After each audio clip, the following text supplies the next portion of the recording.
Good evening, dear audience. Have you ever tried to speak underwater? I'm sure you have, and I'm sure you know that it's not easy.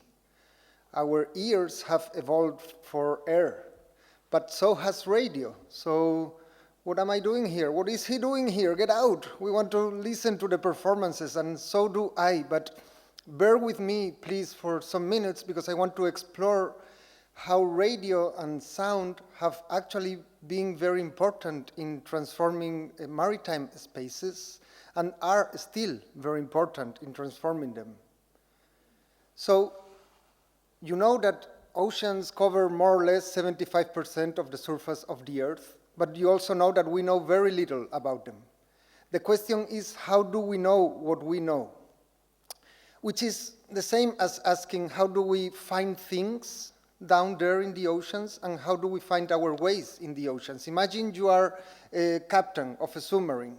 Imagine you're Captain Nemo, for instance. So the way Captain Nemo knows where he is basically by opening the curtains and looking through the window. That, unfortunately, is not going to work. Real submarine captains, decades after Jules Verne wrote his novel, when they went down in the water, they realized it was dark down there, and there were no points of reference. So how did they find their ways underwater? They used the sun, they used the stars, like every other navigation, and they used the compass. This required them to go up in the surface and then attack submerged. This was roughly the situation in World War I. World War II had both bad news and good news for submarine captains. The good news, let's start with the good news, they had to do with radio. In World War II, radio was used for communicating submarines with one another and also submarines with land to organize these famous wolf pack attacks. The problem was that very early on into the war, the Allies were able to locate the source of the transmission and therefore kill a lot of submarines. So if you're a submarine captain, you stop using that technique. And in World War II, the other technique that was used was triangulating your position, receiving signals sent by radio stations at land. And let me see if this works. Yes. One of the systems was the so-called LOFAR, but this is the Sonne German system. And as I said, what it does is emit pulses from different points in land, and when a submarine captain gets two of them, they can know where, their coordinates. So this is called radio navigation, and maps like this one have been transforming the oceanic space and the geopolitics of the oceans in World War II onwards. The bad news for submarine captains in World War II also came from radio, and in particular, radio detection and ranging systems, radar, so these electromagnetic waves that allow people to find objects when the waves bounce back.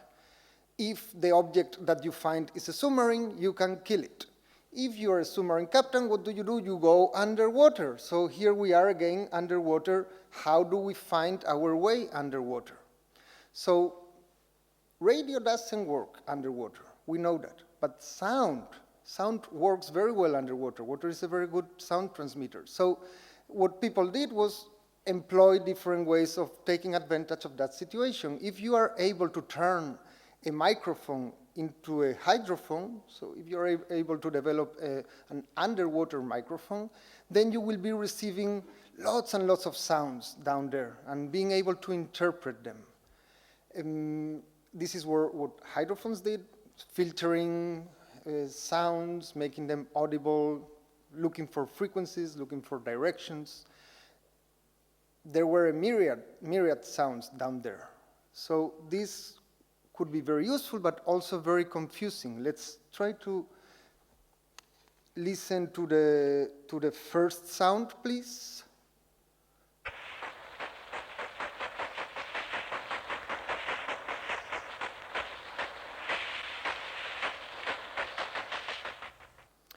So you see, it has the cadence of an engine. Maybe what if you're worried, looking for enemies, what do you think this is?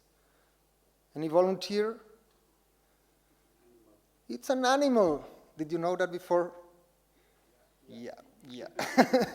So he would have survived. Some other people maybe in the room would have been dead by now, or maybe not. Animals don't kill, but well, don't kill submarines. So yes, it's a whale. It's an echolocating whale. It's using sonar. There were many other sounds like this one, so many that in World War II, one of the problems of different navies around the world was to decide what was what. There were acousmatic sounds, let's say. And Alex Huey, who has participated earlier today, and I have worked a little bit on this issue, and we found different tests in 1942 onwards, performed by different navies, including one by the US Navy, in which they teach sonar operators how to develop a new underwater ear, how to listen to new sounds previously unheard of, and how to locate them and identify them. So we are going to run a little test tonight. I'm going to need your help, and I'm going to need your imagination. If you know all the answers, the gentleman here in the first row, please don't tell. But I'm sure you're going to be lost with the first one. Can we please play those sounds?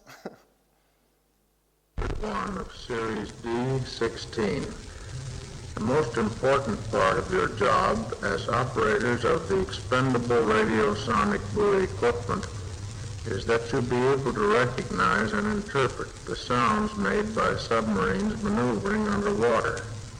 There is only one way for you to develop this ability, that is, to listen to such sounds and study them many, many times. This series of phonograph records has been prepared for just that purpose.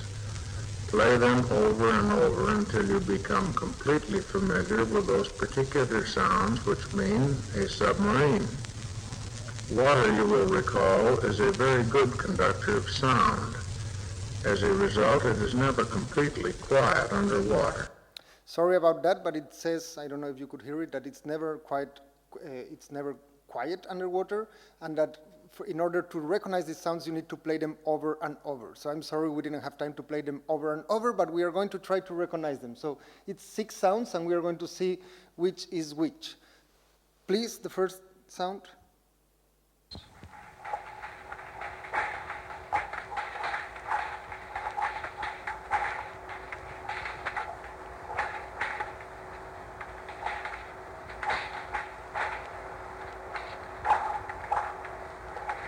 Any volunteer?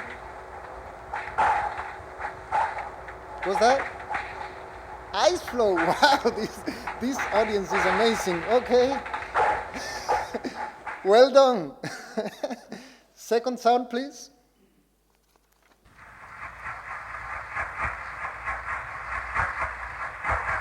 This is perhaps easier. No, not a submarine. Cargo ship, yeah. Well done. Then the next one, I think it's difficult, but let's see. Please, next one.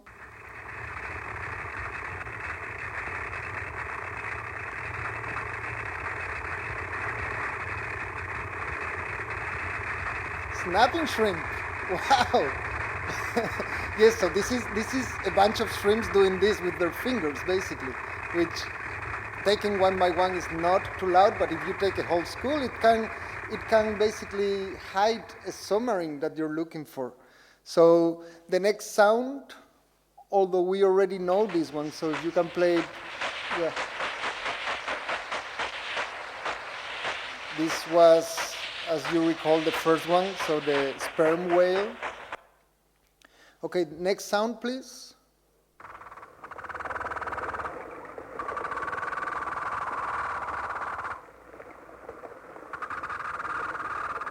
The croaker fish. Yeah, I should have named the thing in German, but I think it's Adlerfisch, which is pretty amazing, the sound it makes.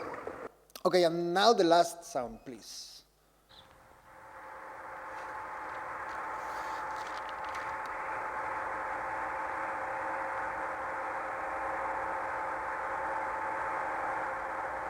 This is finally the only one left. This is finally our submarine. So if you are a sonar operator, listen for enemy submarines. This is good to know which is which, right? But this is for communication and for reception. This doesn't quite solve the problem of finding your way underwater. For that, you need transmission. For that, you need sonar. And I'm sure you've all heard active sonar in the movies. But let's imagine you're again a sonar operator and you're emitting a ping, and you're waiting for it to bounce on objects to know where they are coming from, and so on. So in that mind frame, can we please play the sonar?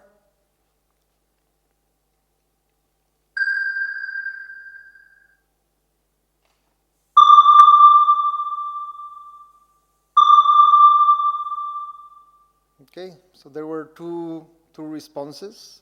That probably means that there are two objects. One of them is closer than the other. That's why time delay tells you about distance. So if you hear that one is farther away than the other, then you try to run the other way, I suppose. So sonar, together with radio navigation, has transformed the oceans in several ways. For the animals already living there, it has produced noise, and it has produced competition for frequency bands. For humans, it has given us access to the deep ocean. It has increased our knowledge of the volume of the ocean, and it has also changed the politics. It has given new possibilities for politics. In particular, when you can, by radio navigation, mark exact point in the ocean, and by sonar know its depth, then you can produce the first maps of the ocean floor. Oh, this is sonar, sorry. First maps of the ocean floor, like this one. And if you think about it, what this map of the ocean floor is doing is removing the water and depicting the floor of the ocean as terra, as territory. This gives you the possibility of territorializing the seas.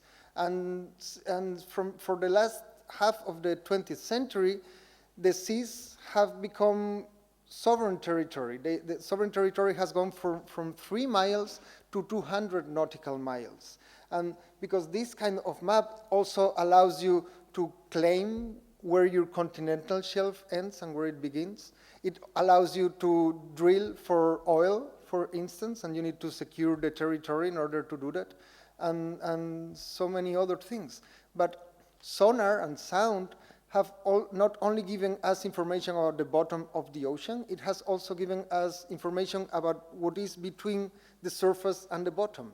It has turned the oceans from surfaces for transportation into volumes full of life and currents and ecosystems. So this is the Mediterranean, same as this one, but this depicts the ocean, but it depicts it not as we see it when we sail in a ship, but as an entire ecosystem with interconnected currents and ecologies of life.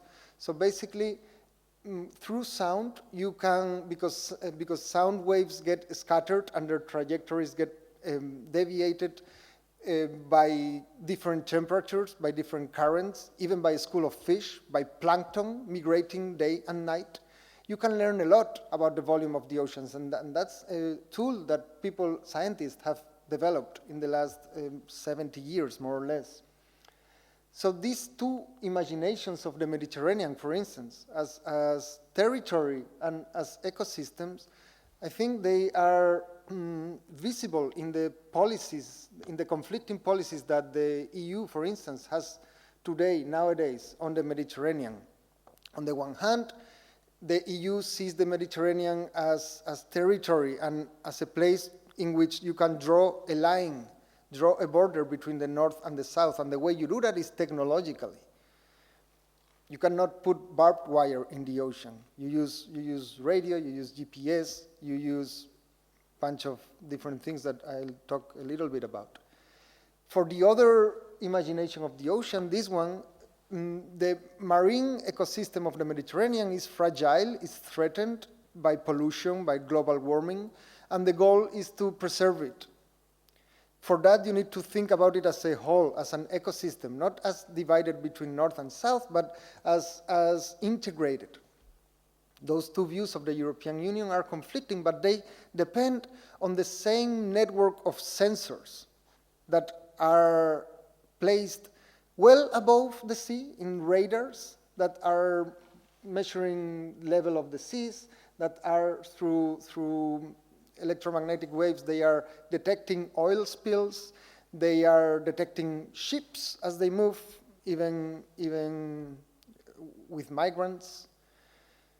There are also sensors not well above in the air, but anchored to the bottom of the oceans, like pressure sensors. But there are also sensors drifting away with the currents of the Mediterranean, like this AgroMed, which are a bunch of self-buoyant sonobuoys, so buoys that are deep underwater and that they emit sonic pulses, and then they come back to surface and they send the data through radio to central stations. So we can see how radio and sound are part of larger ecosystems of infrastructures and sensors that transform the way we interact with the oceanic environment. Is it up to us to decide whether these ecosystems, these big technological systems, where do they go, basically? It's up to us to find ways for them to help us create a socially and environmentally sustainable oceanic environment. Thank you very much.